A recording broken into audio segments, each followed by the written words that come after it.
Spending most of her time reading and dodging assassination attempts by rabid Chrom fangirls, it's Sumia!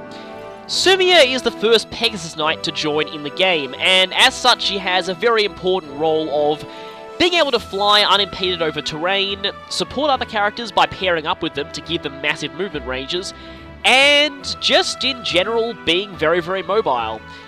As far as her stats go, Sumia is very, very typical for a Pegasus Knight. She's kind of the Sheeta-type Pegasus Knight of this game. Having extremely high skill and speed, very high luck, and relatively low defense and HP. Her strength is about average for this game, although she does have a -2 modifier in that area, so she's not exactly about hitting very hard, just hitting very fast. Her skill and speed are pretty insane, especially with a +3 cap on speed, which is one of the highest we've seen so far, I think. And also, as you'd expect for a Pegasus Knight, her resistance is decent, so she can make a pretty good mage killer, especially since her low strength won't be that much of a problem, since mages have paper-thin defense anyway. Now, something that I want to point out about Sumia here. She really benefits from the increased stat caps overall in this game. Let me just explain. In a lot of earlier games in the series, I generally found that the Sheeta-type Pegasus Knight, ironically Sheeta herself was an exception, but that was mostly because of her wing spear, the Sheeta-type Pegasus Knight generally ended up totally inferior to the Catria-type Pegasus Knight. One of them who joins a little bit later in the game, but tends to have better strength and defense, and pretty decent skill and speed as well. I say inferior because often in those games, yeah, the Sheeta-type Pegasus Knight would max their skill and speed and luck pretty quickly, but the Catria-type one was just as capable of doing that and had much better strength and defense to boot, so later in the game there was really no point to using the Sheeta one. Well, again, Sheeta herself being an exception for her ridiculously good personal weapon. This is definitely not the case in this game.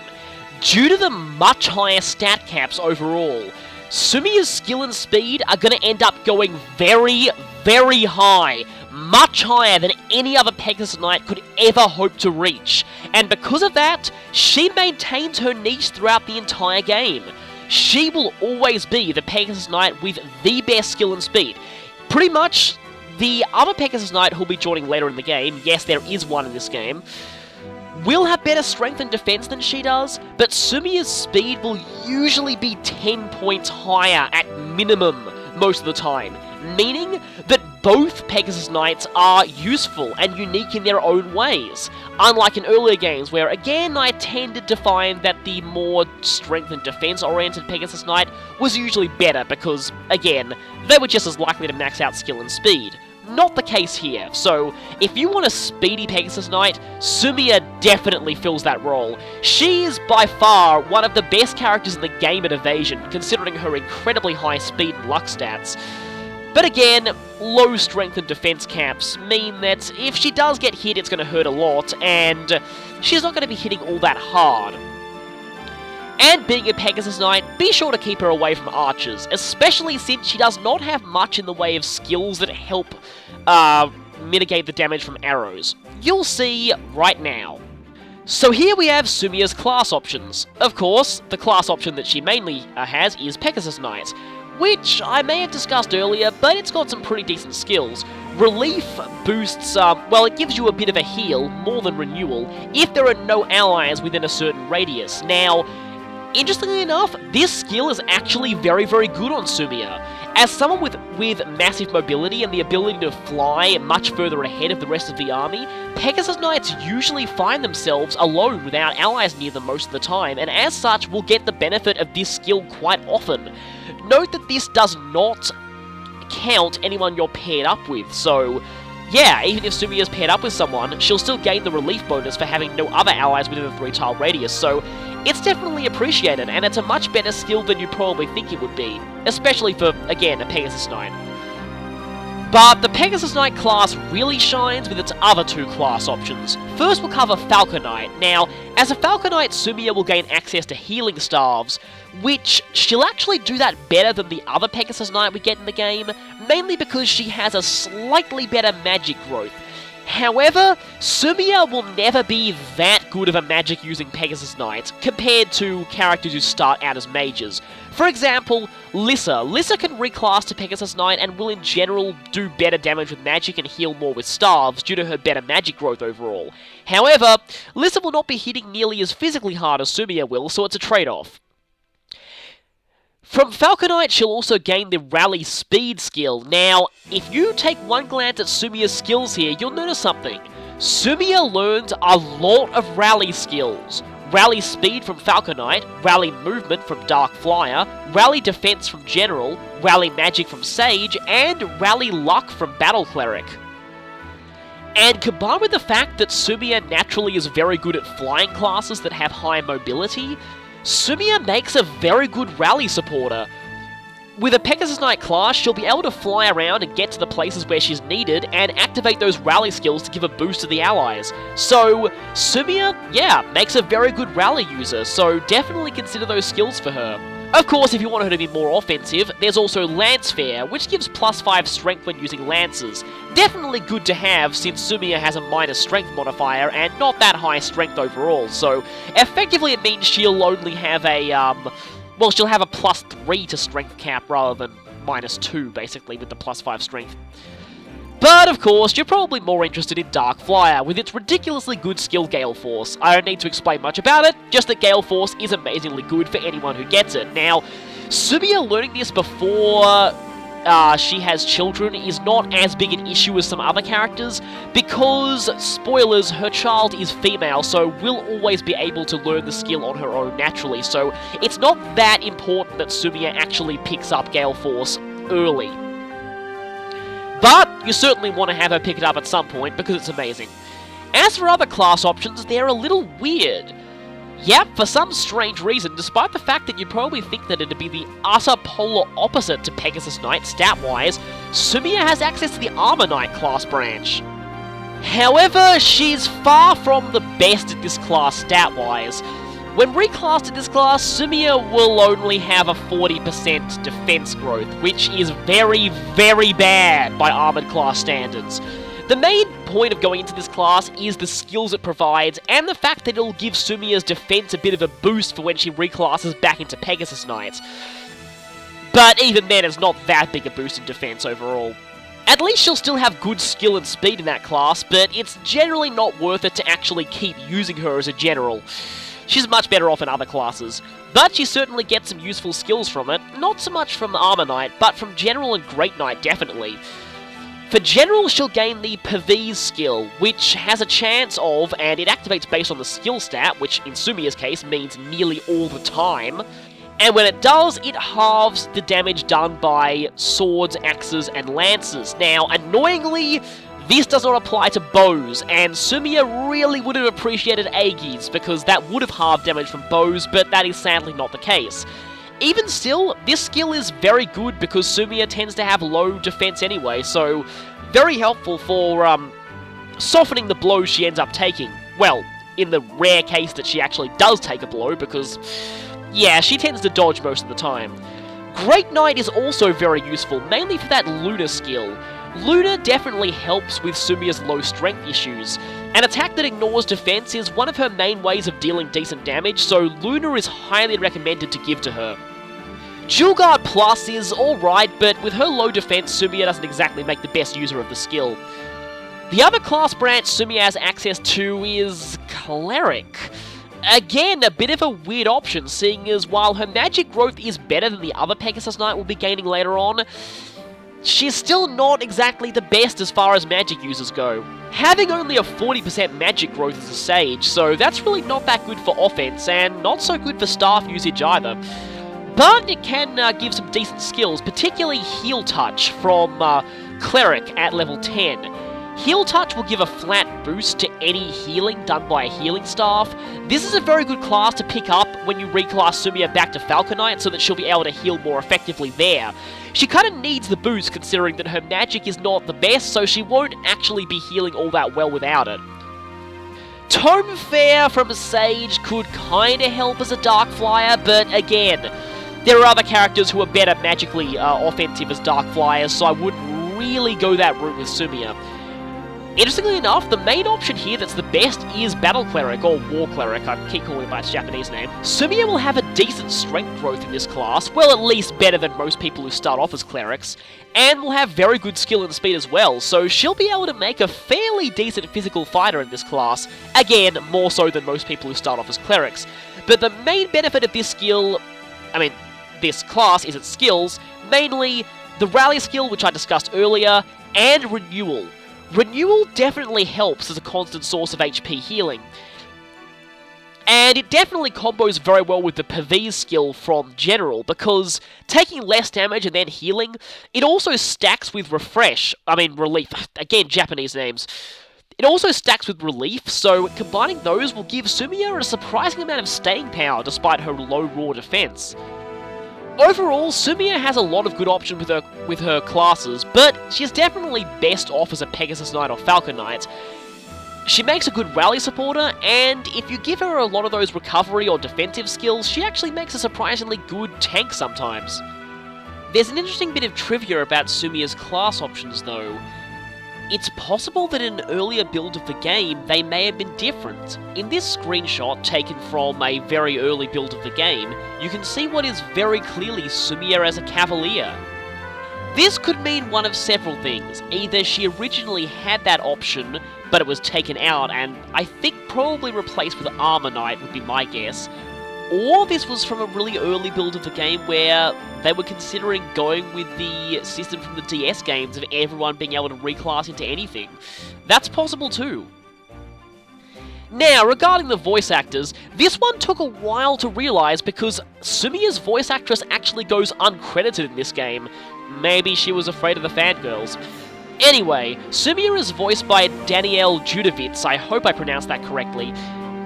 I haven't heard her in all that much, but the one thing that I have heard her in, I'm kind of annoyed that I didn't realise it was her before, because it's pretty distinctive and sounds very similar to Sumia. Danielle is best known for voicing Estelle in Tales of Vesperia, and again, if you played that game, her voice should seem kinda similar in this game. But you've probably seen this coming, so it's time to discuss one other very, very important thing about Sumia. If all those interactions between her and Chrom, plus that cutscene we just saw, didn't clue you in, Sumia is one of Chrom's potential love interests, and out of all of them, she is the one with the highest marriage priority with him. Meaning that if two girls have equal supports with Chrom by the time he's forced to marry, Sumia is the one that he will. Not only that, but Sumia has the fastest support growth with Chrom by far out of all of his marriage options, requiring very little support points to rank up. In fact, they even start with a small amount of ranking points as well. So, this pairing is definitely the easiest one to make for Chrom, and because of that, I would highly recommend this pairing to newcomers to the game. The main reason why I say that is, this pairing is easy to make and very, very good. The one other pairing that might give this one competition is ridiculously hard to pull off on a first-time playthrough, if not impossible. And yeah, that's why I recommend this one to first-time players.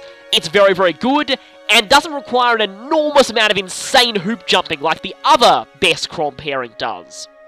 As far as classes go, this one passes down a lot of classes. Chrom passes every class that he possibly can down to Sumia's child, and Sumia passes every single one of her class options, except for Great Knight, because Chrom already had that through the Cavalier tree, down to Chrom's child. So as far as classes inherited, this one definitely has points going for it. Passing down the Pegasus Knight class in particular is very useful because it gives the much coveted Gale Force. Something that I forgot to mention about Sully in terms of pairing her with Chrom before is that Sully does not pass down Gale Force, which is actually a major weakness of that pairing. So basically, yeah, Gale Force. That's why the Pegasus Knight class branch is so useful. But Lance Fair might be useful for Chrom's child too. I don't want to explain why just yet though. Armor Knight is mainly useful for the Pairings skill, which is actually very, very handy because Chrom's children automatically have access to the Aegis skill from Paladin. You combine both those skills, plus the skills Relief and Renewal from Sumia's Pegasus Knight and War Cleric options, And despite their negative defense cap, Chrom's children in this pairing are actually surprisingly good defensively. Again, it seems a bit weird given the low defense cap, but don't let that fool you. Purveys combined with Aggies, combined with Rightful King, plus Renewal, plus Relief, equals one very, very defensive character. And because of that, I'd actually argue that Sumia is actually one of the best pairings for Chrom in terms of defense, despite the fact that it gives a low defense cap. It'll also pass down Sumia's massive number of rally skills to Chrom's children, but let's be honest, Chrom's children have better things to do than rally, because, you know, they're pretty ridiculously broken no matter what pairing you make. Now, let's talk about how this benefits Sumia's child as far as classes go, and here requires a bit of a spoiler. I'll just say it now, Sumia's child is a Pegasus Knight just like her. And because of this, Chrom makes an excellent father. Why? Well, firstly, he passes down the Paladin class, which gives the Aggie skill. When that activates, and again, it will activate a lot with the children's massive skills growths and caps, it'll halve damage from arrows. Very useful for a Pegasus Knight. But it gets better. Chrom also passes down Bow Knight, which can learn the Bowbreaker skill, giving plus 50 accuracy and evasion against enemy bow users. Again, very, very handy for a Pegasus Knight. So, these classes provide a lot of good benefits to Sumia's child. On top of that, she also gets Ether.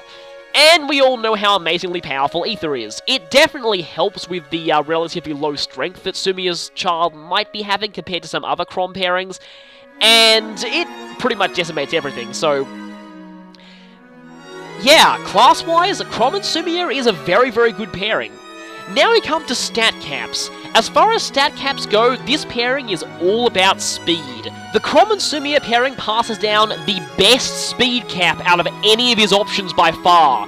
And considering speed is one of the most important stats in the game, and that Sumia's child really likes having a good speed cap, and so does Chrom's child, yeah, this pairing's definitely beneficial. Now, I did mark the skill cap here as the highest passed down by any of Chrom's pairings too. However, note that it is tied with Sully, so just bear that in mind. It's not actually the out-and-out best there. Passing a decent luck cap of +2 is alright. The main weakness of this pairing is not so much the -2 defense cap, because like I said, they learn a lot of defensive skills that kind of makes up for it, but it's the lack of a positive strength modifier. On the plus side, it's not a negative strength modifier, and it's actually not the worst strength that his children could possibly have. You'll be seeing that pairing a bit later.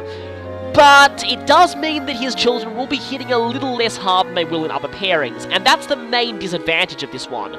Although, it is one of the few pairing options for Chrom that doesn't pass down a negative magic cap, and the only other pairing option for Chrom that makes his children better in terms of magic users is one that makes them pretty bad at everything else.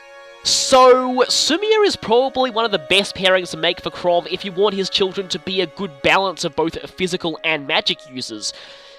His children may be able to use the Sage class somewhat okay with this pairing option. I mean, at least they won't do it badly, let's just say.